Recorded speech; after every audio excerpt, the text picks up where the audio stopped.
നസീബായി ഇന്നലത്തെ വാർത്ത ഉണ്ടല്ലോ അല്ലേ? നമ്മള് കുറെ സ്ഥലത്ത് കേട്ടെഴുത്ത് നടത്തിയിട്ടാണ് 9ാം ക്ലാസ്സിലേക്ക് എക്സാം നടത്തിയതെന്നാണ് കേൾക്കുന്നത്. അപ്പോൾ എന്താണ് ഇപ്പോൾ കേരളത്തിൽ വിദ്യാഭ്യാസ രംഗത്ത് നടന്നുകൊണ്ടിരിക്കുന്നത്? അമീനെ, ഈ PR വർക്കുകളും പരസ്യങ്ങളും ഒരുപാട് നടക്കുന്നുണ്ട്. പക്ഷേ യഥാർത്ഥത്തിൽ പൊതുവിദ്യാഭ്യാസ രംഗത്തിന്റെ അവസ്ഥ വളരെ ദയനീയ അവസ്ഥയിലാണ്. കഴിഞ്ഞ 5 വർഷത്തിൽ മാത്രം ഈ കേരളത്തിൽ പൂട്ടിയത് 205 സ്കൂളുകളാണ്.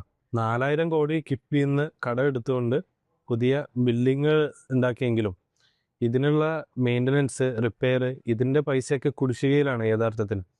ഉച്ചക്കഞ്ഞിയുടെ പ്രശ്നങ്ങൾ ഇന്ന് പല സ്കൂളുകളിലും ഉച്ചക്കഞ്ഞിയുടെ പൈസ കുടിശ്ശികയിലാണ്. അതുകൊണ്ട് തന്നെ ആ സ്കൂളിലെ പ്രധാനാധ്യാപകരെ കടമെടുത്ത് ലോൺ എടുത്താണ് അതത് ദിവസങ്ങളിലെ ആ സ്കൂളിലെ ദൈനംദിനമായിട്ടുള്ള കാര്യങ്ങൾ ചെയ്യുന്നത്. പൊതുവിദ്യാഭ്യാസ രംഗത്തെ കുറിച്ച് ഇപ്പോൾ നമ്മൾ പറഞ്ഞു.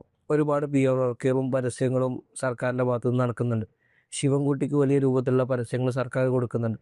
പക്ഷേ ഉന്നത വിദ്യാഭ്യാസ രംഗത്തെ കുറിച്ച് നമ്മൾ നോക്കുമ്പോൾ വലിയ രൂപത്തിലുള്ള പരസ്യങ്ങളോ PR വർക്കുകളോ അല്ലെങ്കിൽ അതിൻ്റെ മന്ത്രിയായ ബിന്ദുവിന് പ്രത്യേക പരിഗണനകളോ സർക്കാരിൻ്റെ ഭാഗത്ത് നമ്മൾ കാണുന്നില്ല.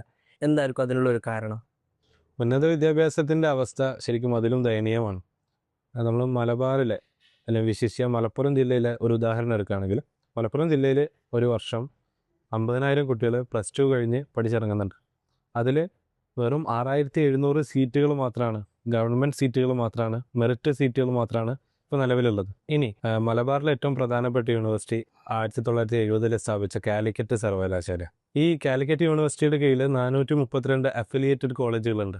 യഥാർത്ഥത്തിൽ UGC നിശ്ചയിച്ച ഒരു യൂണിവേഴ്സിറ്റിക്ക് കീഴിൽ വെറും 100-ൽ പരം അഫിലിയേറ്റഡ് കോളേജുകൾ മാത്രമേ ഉണ്ടാവാൻ പാടുള്ളൂ. പക്ഷേ അത് 4 ഇരട്ടിയാണ്. സിമ്പിളായി പറയുകയാണെങ്കിൽ 4 യൂണിവേഴ്സിറ്റി ചെയ്യുന്ന പണി യഥാർത്ഥത്തിൽ കാലിക്കറ്റ് യൂണിവേഴ്സിറ്റി ഒറ്റയ്ക്ക് ചെയ്യുന്നുണ്ട്.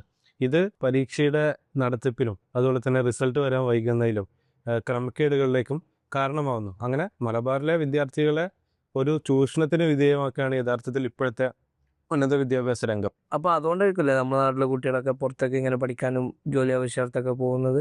അതെ, ഇപ്പോൾ ഇവിടെ സ്വാഭാവികമായിട്ടും കുട്ടികൾക്ക് സീറ്റ് ഇല്ലാത്തത് കൊണ്ട് അവർ പുറത്തുള്ള, ഇപ്പോൾ നമ്മുടെ അടുത്തുള്ള കർണാടക, തമിഴ്നാട്, അല്ലെങ്കിൽ ഇന്ത്യയുടെ ബാക്കിയുള്ള സംസ്ഥാനങ്ങൾ, പുറത്തുള്ള രാജ്യങ്ങളിലേക്കൊക്കെ പോകുന്ന ഒരു ട്രെൻഡ്, അത് നമ്മുടെ VD സതീശൻ്റെ അതിശക്തം പോഡ്കാസ്റ്റിലൊക്കെ ഇത് പ്രതിപാദിക്കുന്നുണ്ട്. ഒരു ഗ്രേറ്റ് ബ്രെയിൻ ഡ്രെയിൻ ഇവിടെ നടക്കുന്നുണ്ട്. കേരളത്തിൻ്റെ പൊതുവിദ്യാഭ്യാസ രംഗത്തിലൂടെ വന്ന കുട്ടികൾ, ഇവരുടെ ഒരു വിഭവശേഷി പുറത്തുള്ള രാജ്യങ്ങളിലും, അതുപോലെ തന്നെ ഇവർ സ്വാശ്രയ കോളേജുകൾക്ക്, പ്രൈവറ്റ് യൂണിവേഴ്സിറ്റികൾക്കൊക്കെ ഭീമൻ ഫീസ് നൽകുന്നുണ്ട്.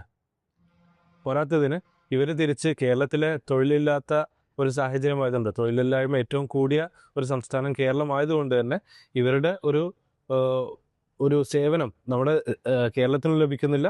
പോരാത്തതിന് ഇവർ സ്പെൻഡ് ചെയ്യുന്ന പൈസ അതും പുറത്തെ രാജ്യങ്ങളിൽ തന്നെയാണ് കൂടുന്ന ഒരു സാഹചര്യമാണ് ഇപ്പോൾ ഉള്ളത്. അപ്പോൾ ഇത്രയും ഭീകരമായ രൂപത്തിലാണ് കേരളത്തിൽ ഇപ്പോൾ മൈഗ്രേഷൻ നടന്നുകൊണ്ടിരിക്കുന്നത്. അപ്പോൾ ഇങ്ങനെ പോവുകയാണെന്നുണ്ടെങ്കിൽ പൊതുവെ നമ്മൾ സാമ്പത്തിക രംഗത്ത് പ്രവാസികളെ ആശ്രയിച്ചുകൊണ്ടിരിക്കുന്ന ഒരു ജനവിഭാഗമാണ്. അപ്പോൾ ഈ ഒരു അവസ്ഥയിൽ ഇങ്ങനെ ഈ ഒരു രംഗത്ത്, വിദ്യാഭ്യാസ രംഗത്ത് കൂടി കുട്ടികൾ ഒരുപാട് പുറം രാജ്യങ്ങളിലേക്ക് പോകുന്ന അവസ്ഥ വന്നാൽ എങ്ങനെയായിരിക്കും അത് കേരളത്തിനെ ബാധിക്കുക? അത് തീർച്ചയായിട്ടും നെഗറ്റീവായിട്ടാണ് നമ്മളെ ബാധിക്കുക. കാരണം കേരള മൈഗ്രേഷൻ സർവേ റിപ്പോർട്ട് പ്രകാരം 2018 1.3 ലക്ഷം വിദ്യാർത്ഥികളാണ് പുറത്തെ രാജ്യങ്ങളിൽ പഠിക്കാൻ പോയത്. എന്നാൽ 2023 ആകുമ്പോൾ അത് നേരെ ഇരട്ടിയായി 2.6 ലക്ഷം, 2.5 ലക്ഷത്തിന് മുകളിൽ വിദ്യാർത്ഥികൾ പോകുന്നുണ്ട്. ഇപ്പോൾ ഒരു 3 വർഷം കഴിഞ്ഞു. ഇപ്പോൾ അത് സ്വാഭാവികമായിട്ടും ആ കണക്കുകൾ പരിശോധിച്ചാൽ വർഷം തോറും അത് ഇരട്ടിച്ച് വരികയാണ്. ഇതിൻ്റെ അപകടം എന്താണെന്ന് വെച്ചാൽ, ഈ പുറത്ത് പഠിക്കുന്ന വിദ്യാർത്ഥികൾ അവിടെ തന്നെ ജോലിയും അവിടെ തന്നെ സെറ്റിലായി നിൽക്കുന്ന ഒരു ട്രെൻഡ് ഇപ്പോൾ കോട്ടയം, അതുപോലെ തന്നെ മധ്യ കേരളത്തിൽ ഒരുപാട് വീടുകൾ ഇന്ന് ഒഴിഞ്ഞു കിടക്കുകയാണ് എന്നുള്ള വാർത്തകൾ നമ്മൾ കണ്ടിട്ടുണ്ട്. അപ്പോൾ അതുകൊണ്ട് തന്നെ ഇവരുടെ ഒരു എക്സ്പെർട്ടീസ് അത് കിട്ടുന്നത് പുറത്തുള്ള രാജ്യങ്ങളുടെ സമ്പദ് വ്യവസ്ഥക്കും അതുപോലെ തന്നെ സാമൂഹിക ക്ഷേമത്തിനൊക്കെയാണ്. പോരാത്തതിന് നമുക്ക് കിട്ടേണ്ട ഒരു എക്കണോമിക് റിട്ടേൺ അത് പ്രോപ്പറായിട്ട് കിട്ടുന്നില്ല എന്നുള്ളതാണ് അതിൻ്റെ ഒരു വസ്തുത. അതുപോലെ തന്നെ RBIയുടെ മറ്റൊരു റിപ്പോർട്ട് പ്രകാരം കേരളം 2036, 2040 ഇതിൻ്റെ ഓൾഡ് ഏജ് പോപ്പുലേഷൻ ക്രമാനുഗതമായി വർദ്ധിച്ച് യുവാക്കളുടെ ഒരു അൺഅവൈലബിലിറ്റി കേരളത്തിൽ ഉണ്ടാവും എന്നുള്ള ഒരു ഞെട്ടിക്കുന്ന ഒരു ഡാറ്റയും കൂടി ഉണ്ട് ഇത് അവസ്ഥയിൽ പോകുകയാണെങ്കിൽ. അപ്പോൾ നമ്മളിപ്പോൾ മലബാറിലാണല്ലോ ഉള്ളത്. ഇവിടെ ഈ രൂപത്തിൽ നോക്കുകയാണെന്നുണ്ടെങ്കിൽ ഒരുപാട് പ്രശ്നങ്ങൾ ഉന്നത വിദ്യാഭ്യാസ മേഖലയിലും ബാക്കിയുള്ള കാര്യങ്ങളിലൊക്കെ നമുക്ക് കാണാൻ കഴിയുന്നുണ്ട്. മലബാറിന് ഇങ്ങനത്തെ ഒരു അവസ്ഥ വരാൻ കാരണം എന്താണ്?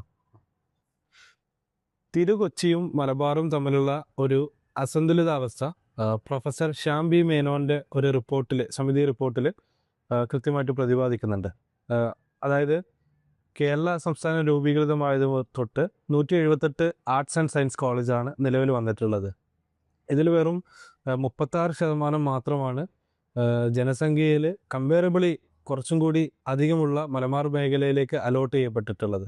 അപ്പോൾ സ്വാഭാവികമായിട്ടും കാലാനുസൃതമായി മലബാർ മേഖലയിലേക്ക് പുതിയ കോളേജുകളും യൂണിവേഴ്സിറ്റികളും അലോട്ട് ചെയ്യാത്തതിൻ്റെ ഒരു നേരിട്ടുള്ള ഒരു ഫലമാണ് യഥാർത്ഥത്തിൽ നമ്മൾ ഈ കാണുന്ന ഇന്നത്തെ ഈ അവസ്ഥ. അപ്പോൾ ഉന്നത വിദ്യാഭ്യാസത്തിൽ കഴിഞ്ഞ 10 വർഷത്തിൽ ഒരു മാറ്റവും ഒരു അപ്ഡേഷനും വന്നിട്ടില്ല എന്നാണ് നിങ്ങൾ പറഞ്ഞു വെക്കുന്നത്? അല്ല, ചെറിയ മാറ്റമൊക്കെ വന്നിട്ടുണ്ട്. ഞാൻ പറഞ്ഞുതരാം. കഴിഞ്ഞ 10 വർഷം മുന്നേ UDF സർക്കാരിൻ്റെ കാലത്ത് ഉന്നത വിദ്യാഭ്യാസത്തിൽ വിദേശ സർവകലാശാല, അതുപോലെ തന്നെ പ്രൈവറ്റ് സർവകലാശാല, അതിൻ്റെ സാധ്യതകളെക്കുറിച്ച് എക്സ്പ്ലോർ ചെയ്യാനുള്ള ഒരു കോൺക്ലേവിന് വന്ന ഉന്നത വിദ്യാഭ്യാസ കൗൺസിൽ വൈസ് ചെയർമാൻ TP ശ്രീനിവാസനെതിരെ മുഖത്തടിച്ച് കയ്യേറ്റം ചെയ്തിട്ടുണ്ട്.